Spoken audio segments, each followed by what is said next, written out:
que nous vous proposons maintenant. Notre équipe a pu se rendre dans l'une des villes les plus dangereuses au monde.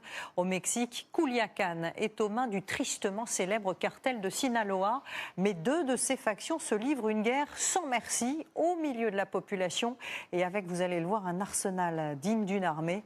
Reportage signé Justine Jankowski, Armel Esposito et Miguel Vega. 7h30 du matin.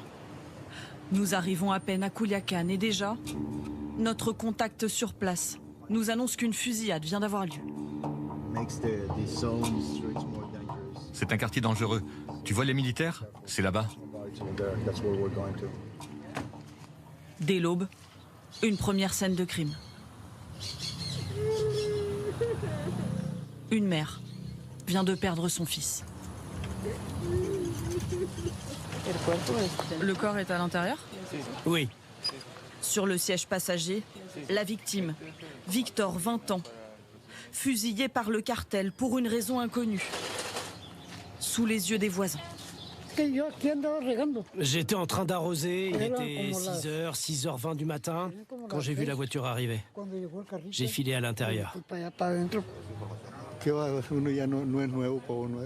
Il n'y a rien de nouveau pour nous. Ils tuent des gens n'importe où. Ils sont hors de contrôle.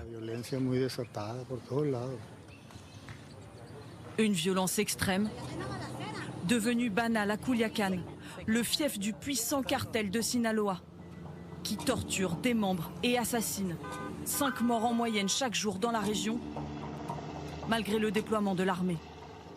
En cause, l'arrestation par les États-Unis l'année dernière du cofondateur du cartel.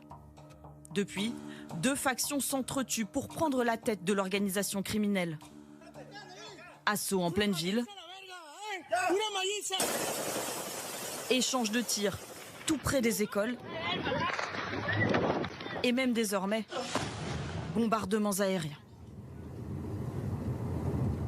Après des semaines de négociations, l'une des factions accepte de nous montrer ses nouvelles armes. Baisse la caméra.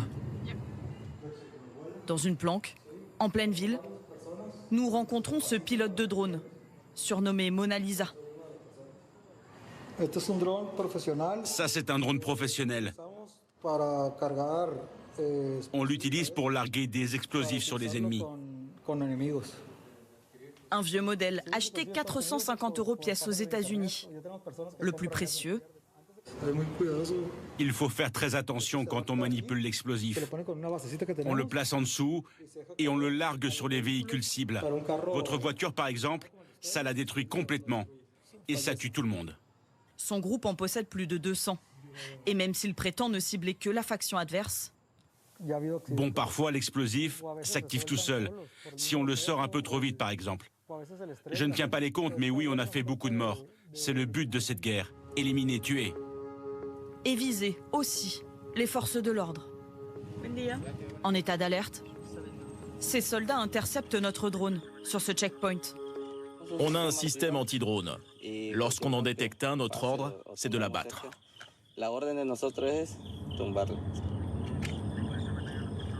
Nous prenons la route, déserte. On n'a pas croisé une voiture. Nous sommes dans une zone stratégique, truffée de laboratoires de fabrication de drogue. Au milieu, le village d'El Pozo, régulièrement bombardé depuis 1 an. Et là, par exemple, c'est une maison qui a été bombardée il y a 3 mois. Et vous voyez, le toit a complètement volé en éclats. On voit encore des débris calcinés partout. Une planque détruite par la faction ennemie. Il n'y a plus rien à l'intérieur. Ici, les narcos surveillent imperceptiblement tous les allées et venues. Je sors avec la caméra. Oui, pour qu'ils voient qu'on est des journalistes. Terrorisés, la plupart des 600 habitants a pris la fuite. Cette famille, elle, reste. Ils peuvent larguer jusqu'à 15 bombes en 2 heures. Malgré le danger. Pourquoi je m'en irais? Ce restaurant, c'est celui de mes parents.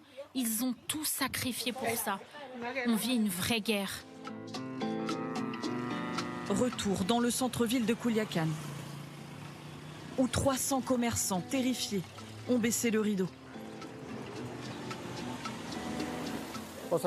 On a des réservations? Miguel Taniyama a déjà fermé 3 de ses restaurants. Non, toujours pas. Celui-ci est au bord de la faillite. Avant, on avait jusqu'à 250 clients. Aujourd'hui, regardez, on a à peine 1 ou 2 tables. Vous savez, la violence tue. Elle tue des gens, mais aussi l'économie et notre espoir d'avancer. Par sécurité, il n'ouvre même plus tard le soir. Avant, on fermait à 2 h du matin. Aujourd'hui, à 20 h. Une fois, j'ai vu des gens pendus, juste là, sous le pont.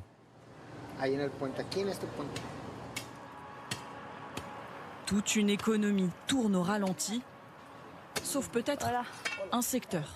Bonjour. Vous construisez quoi? Une chapelle. C'est en fait un cimetière somptueux qui honore les narcos tombés pour le cartel.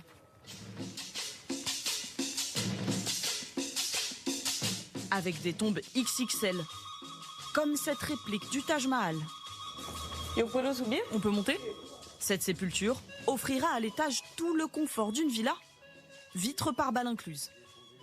Là, il y aura les toilettes, et là, un salon pour que la famille se recueille. Tout sera vitré. Je dois y aller. Je ne peux pas en dire plus. Ils ont des caméras. Les petites mains, les victimes collatérales, elles, n'auront pas tant d'honneur. Leur corps, abandonnés sur des terrains vagues. Plus de 2000 personnes, de jeunes hommes surtout, sont portés disparus dans l'état du Sinaloa. Leurs mères peignent aujourd'hui leur visage sur les murs de la ville. On devait en peindre 70, mais ça ne rentre pas sur le mur. Comme Maria Rodriguez. C'est mon fils, Marco César. Il a été enlevé par des hommes armés et cagoulés. Selon elle, pourtant, il n'appartenait pas au cartel. Depuis 1 an, toute la famille le cherche, partout. Au moins, on n'a pas perdu les 2, mon papa et mon tonton. Oui, ma chérie, mais on le cherche, on sera bientôt au complet.